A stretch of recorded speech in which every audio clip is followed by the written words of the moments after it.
বাবার শরীরটা কিছুতেই ডাক্তার দেখিয়েও না, বাবার শরীর ঠিক হচ্ছে না, ফিট হচ্ছে না। তাই জন্য কাল আবার বাবাকে নিয়ে চলে গেছিলাম ভাই আর আমি ওই SSKM-এর এমার্জেন্সিতে। তারপরে ওখানে নিয়ে যেতে সব কিছু এমনি কালকে আমরা যে প্রাইভেটে যে অ্যাপেলোতে ডাক্তার দেখিয়েছিলাম সেসব রিপোর্ট নিয়ে গেছিলাম। তাই এমার্জেন্সিতে দেখালাম। দেখাবার পরে ওনারা ইঞ্জেকশান দিয়ে বললেন ইউরিন যে ডিপার্টমেন্ট আছে, ইউরিন ডিপার্টমেন্টের এমার্জেন্সিতে আমাদের পাঠিয়ে দিল। সেইখানে আমরা ছিলাম প্রায় সন্ধ্যে 7টা, 6:30, 7টা অবধি ওই ডিপার্টমেন্টেই বাবাকে দেখলো। দেখার পর আবার এমার্জেন্সিতে পাঠিয়ে দিল, যে এমার্জেন্সিতে যান, ওখানে সার্জারি লিখে পাঠিয়ে দিয়েছিল। তারপরে এমার্জেন্সি থেকে বললো যে আপনারা আগে ভালো করে আলট্রাসোনোগ্রাফি আর করুন, এক্সরেটা করে নিন, পিঠের এক্সরেটা, তারপরে দেখতে পাবো যে কি হয়েছে না কেন এরকম হচ্ছে। তা বাবার মেনলি যেটা সমস্যা ছিল, ইউরিনটা ঘন ঘন হয়ে যাচ্ছিল, পটি হচ্ছিল না, আর বাবা তো কিছু খেতেই পাচ্ছে না, এরকম একটা সমস্যার মধ্যে ছিল, আর পেটে যন্ত্রণা ছিল। তা যাই হোক, ইউরিনারি ডিপার্টমেন্ট থেকে ওখান থেকে যেরম বললো আমরা সেরমভাবেই কাজ, মানে যা যা বলেছে তাই করতে আমরা আবার তৎপর হয়ে গেলাম। বাবাকে নিয়ে চারিদিকে এদিক ওদিক করে কাজগুলো করে নিলাম। তা প্রথমেই আমরা কি করেছি, বাবা আরে আমি ভয়েস ওভার দিচ্ছি, ভোলা কী করবে, আসো আমার কাছে, বৃষ্টি পড়ছে এখন, বুঝেছেন। তা যাই হোক, ওই ডিপার্টমেন্ট থেকে আমরা নিয়ে বাবাকে নিয়ে চলে গেলাম এক্সরে করাতে।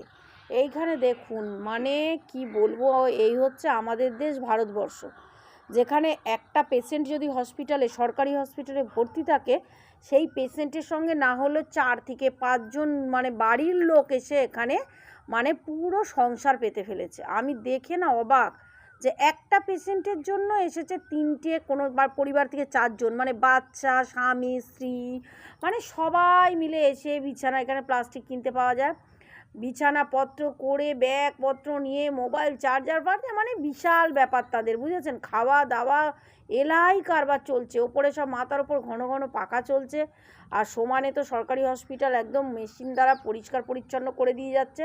এরা বেশ কি সুন্দর রয়েছে, মানে আপনি না দেখলে হয়তো আপনি বলবেন যে তোমার বাড়ি এই এতজন করে থাকার কোনো প্রয়োজনই হয় না। কেন যে মানুষ এতজন করে এক একটা ফ্যামিলিতে এসে রয়েছে, মানে এতে কি বলুন তো, হসপিটাল চত্বর যেরকম নোংরা হচ্ছে, তেমনি হয়ে যাচ্ছে কি ভিড় বাড়ছে।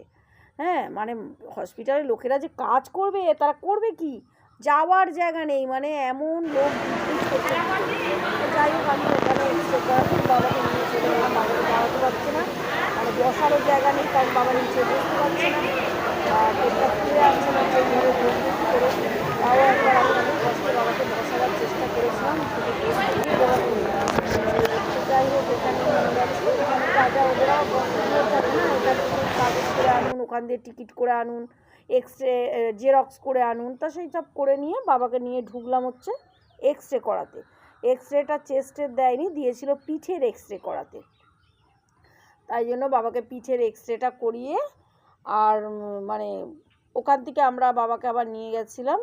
আর এক্সরে জানেন তো সবচেয়ে ভালো কথা, এখানে সরকারি হসপিটালে যেটা আমার খুব ভালো লাগলো, পিজিতে না, বিদ্যাসাগরেও দিয়ে দেয়, সব সরকারি হসপিটালে কী করে তাড়াতাড়ি দিয়ে দেয়, মানে 10 মিনিটের মধ্যে আমাদের বললো যে আপনি রিপোর্ট পেয়ে যাবেন। যেহেতু এমার্জেন্সিতে ওটা দেখাতে হবে, 10 মিনিট না, মেরে কেটে মনে হয় 2 মিনিট নিয়েছে, আমাদের হাতে রিপোর্ট চলে এসেছে। আমরা দাঁড়ালাম, বাবা বেরোবার 2 মিনিটের মধ্যে যে কাউন্টারে বলেছিল সেই কাউন্টার থেকে আমাদের রিপোর্টটা সঙ্গে সঙ্গে দিয়ে দিল, কারণ সেই রিপোর্টটা নিয়ে আমাদের আবার যেতে হবে আলট্রাসোনোগ্রাফি মানে করাতে, কারণ ওখানে এক্সরে রিপোর্ট দেখে তবে আবার নাকি আলট্রাসোনোগ্রাফি করে, মানে ওনাদের যা যা নিয়ম থাকে সেই সব নিয়মই আমরা যেরম বলেছে সেরকম করে, শুধু আমরা নয়, যত লোকই যাবে ওখানে, হ্যাঁ, ওইভাবেই চলছে। তা নিয়ে আমরা চলে এলাম আলট্রাসোনোগ্রাফির ওখানটায় বাবাকে, বাবা দাঁড়া বৃষ্টি পড়ছে, ঢুকবো ঘরে। আমি বাইরে বসে আছি, তাই ভোলা বৃষ্টি পড়ছে টিপটিপ করে, ভোলা বাড়িতে মানে ঘরে ঢোকার জন্য বলছে আমাকে। তাই এখানে বাবাকে নিয়ে, তাই যে বাবার তো মানে দাঁড়াবার মানে কষ্ট হচ্ছে, কিন্তু কি করবে, মুখ ফুক শুকিয়ে গেছে একদম মানুষটার। আমাদেরও কষ্ট লাগছে, ভাই আর আমি কি করব ভেবে পাচ্ছি না। ভাই বলছিল এখানে যদি না অ্যাডমিট করে অন্য জায়গায় দিবি, আমি বললাম যে না, আর এখানে সব রকম দেখে আমার অ্যাডমিট করার ইচ্ছা নেই, আমি ট্রিটমেন্ট করিয়ে নিয়ে বাড়ি চলে যাব, ওখানেই ওষুধ খেয়ে ঘরেই থাকুক বলে এখানে বাবাকে, মানে সত্যি কথা বলতে কি জানেন তো, মানে নিন্দে বা কোনো কিছু না, জানি যে মানুষের মানে এইসব ঝম্পে এনারা আরও হয়ে যায়। যে রিপোর্টটা হয়ে যাবে তাড়াতাড়ি। কোনো কোনো ডিপার্টমেন্ট এত দেরি করছে, যেমন আলট্রাসোনোগ্রাফি প্রচণ্ড দেরি, 45 মিনিটের ওপরে শুধু নিয়েছে, মানে করছে কিছুটা, আবার অন্য পেশেন্টের কাছে চলে যাচ্ছে, আবার আসছে, এই রকম হচ্ছে আর কি। তা যাই হোক, ওখানে যেতে বাবার হলো এটা আল্ট্রাসাউন্ড করিয়ে নিয়ে বাবাকে নিয়ে আবার এমার্জেন্সিতে আমরা চলে গেলাম।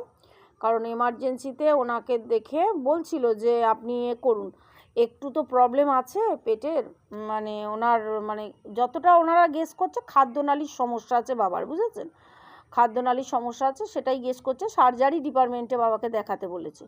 তারপরে বাবাকে নিয়ে আমরা ওই রাত্রেবেলায় ভাই আর আমি আবার চলে এলাম বাড়িতে। আমি আর বাড়িতে ঢুকিনি, আমি ওখানেই বাবাকে রাস্তা, মানে যেখানে আমাদের বাড়ির সামনেই বাবাকে নামিয়ে দিয়ে, এই হচ্ছে পিজি হসপিটাল। তা আমাদের ক্যাব বুক করা হয়েছে, সেটাই আসতে একটু লেট করছিল, কারণ ওয়ান ওয়ে করে দিয়েছে তো।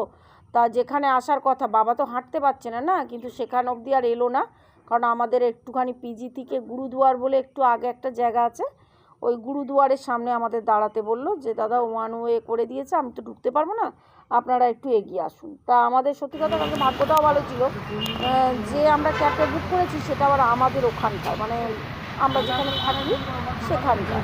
তারপরে সুবিধা হলো কি, বাবাকে নামিয়ে দিয়ে উনি আমার স্টপেজেও আমাকে নামিয়ে দিল, কারণ ওনার বাড়ি ওই দিকে, মানে আমার স্টপেজ ফেলে ওনাকে যেতে হবে। আর তারপরে একটা ছেলে এসেছিলো আমাকে নিয়ে যেতে। তো যাই হোক, আমি খুব ব্যস্ত আছি, আমাকে দেখে আপনারা বুঝতে পারছেন ক্লান্ত পরিশ্রান্ত, কারণ দুপুরে ভাতও আমি খাইনি। বাবাকে দেখতে গিয়ে ওই অবস্থা দেখে বাড়ি এসে স্নান করে আবার আমি নিয়ে চলে যাচ্ছি বাবাকে।